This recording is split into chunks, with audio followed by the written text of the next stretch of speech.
কোথায়? সোনিয়া, সানিয়া? সানিয়া হ্যাঁ, সানিয়া বাড়িতে চলে গিয়েছে, বুঝেছো? কোন বাড়িতে? ওর বাপের বাড়ি ছিল, বুঝেছো? কোথায়? বাপের বাড়িতে আছে এখন? বাপের বাড়ি আছে কি কোন জায়গায় আছে বলতে পারবো না।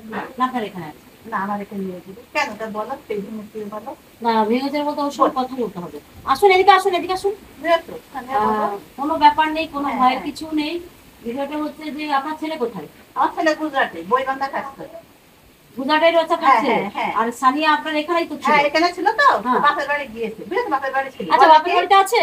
বললে কি বুনির বাড়ি, বললে আমি বুনির বাড়ি হচ্ছে গিয়ে যাচ্ছি, ওনার ছোট বোনের অপারেশন করেছে, বললে আমি সেখানে যাচ্ছি। আচ্ছা, এই জায়গাটা কোথায়? হ্যাঁ, এই ওরা জায়গাটা কোথায়? ঘাসপুর, হাসপুরে আছে। ঘাসপুর বাপের বাড়ি। আর পূর্ব না, ওই রাখালগাছি। পাটালগাছিটা আপনি একটু ফোন করুন না, ও কোথায় আছে একটু কথা বলবো। ফোন যাচ্ছে না। যাবে যাবে, ফোন করুন না, লোকে দরকার। হাতটা ধুয়ে আসি, দাঁড়াও। হাতটা দিয়ে আমার একটু কথা হাতটা বলবো। ধুয়ে দেখো, শোনো তোমরা। 11 বছর। ঠিক আছে, এবারে কোর্ট তালাক নিচ্ছে, কোর্ট তালাক হলে কোর্টের থেকে আমার কাছে লিখিত দিদি, আপনি ওখানে বসুন, আমি সব শুনবো। ঠিক আছে। আমার মতো করে একটু বলুন।